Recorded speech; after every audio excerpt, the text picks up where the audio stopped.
So if you're like me, every once in a while, you need to remove some type of receptacle.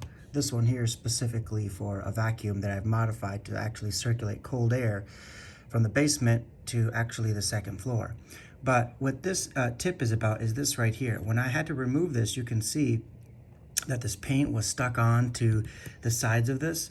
And as a result, when this was pried off, some of it peeled away from the wall because it was stuck onto this receptacle. I'm going to show you a tip how to solve that so you don't have to see this anymore and you have to go repaint. So if we head over to our bathroom,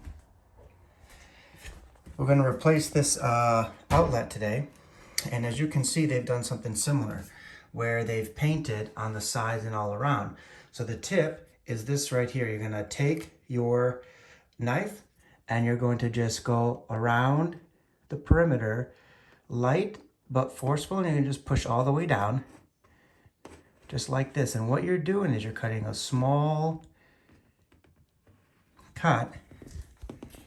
See if I can focus in on that. All along the perimeter here.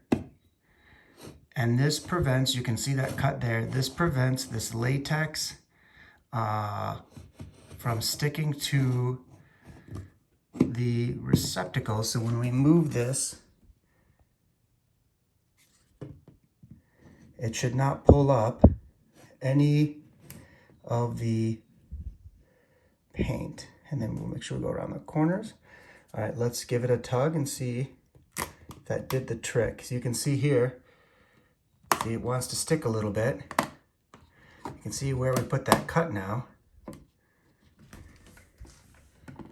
And on the underside,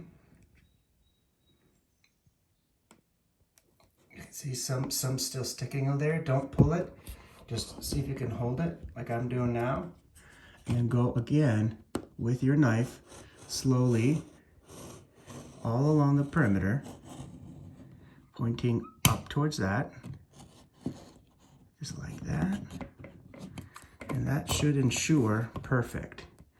That should ensure that you get a nice cut. You can see there's still some sticking on the side, which is okay, it's inside. And there you go. So now if I were to put this exactly back on, you can see that it didn't pull up any paint outside of this. And you can see how strong this was. If I would not have pre-cut this, it would have come all out. Then I would have had to repaint this. So that's the tip for the day. So we'll clean this up, put a new receptacle on, and we'll go from there.